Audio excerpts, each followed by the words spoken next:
Welcome back, folks, to Special Projects Pack number 4 for day 2 with the third build in particular, this time a build for the Ford GT Mk.II, as it's called. Those who are less familiar with the car might be wondering, what is this thing? Is it just a livery update on the car?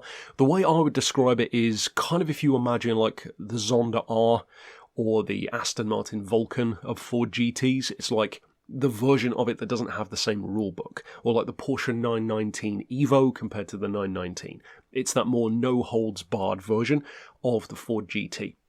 Now, of course, there's not a huge amount that you can do to these anyway. I have linked right below in the description, as with most of these builds, or all of them, the link to the player who made the livery, if you want to grab it for your own. A couple of different people have done it, so you don't necessarily have to go for this one, but this is the one that I've opted for. And as far as the parts, there's not really any point in even going to the tuning shop, because there's pretty much only two things that I've done. You want the fully customized transmission, and you want your medium RPM turbo, and that's about it.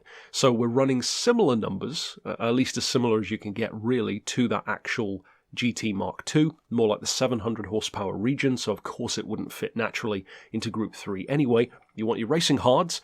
I mean, again, it's a no-rules car, so you can go for whatever tyres you want. If you really want to embrace the extreme nature, I guess you could go for racing softs. As far as suspension, we've got 60 and 70 for the ride height, anti-roll on 6, 35 for the dampers on compression with 40 on the rebound, 3.75 on the frequency, 3.5 degrees of camber. I've gone for toe in, 20 on the rear, toe out, 15 on the front. For the diff, 12, 40 and 40.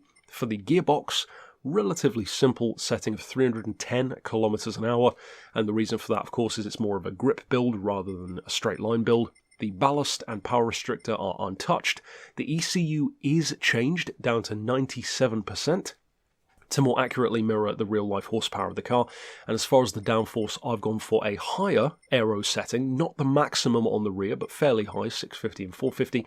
Like I said, the medium RPM turbo. And that's pretty much it as far as the build. So it's really an easy one to do. If you've already got a Ford GT lying around that you don't use, it's a very easy build.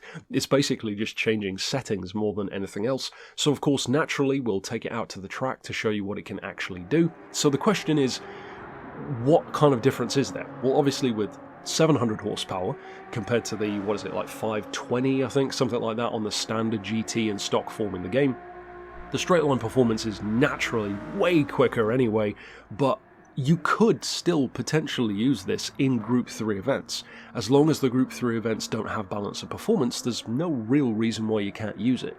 In terms of how it drives, well, personally, I like the Ford GT in this game anyway. I think it handles very well. This one is basically just an extension of that. And like I said, it's a simple build.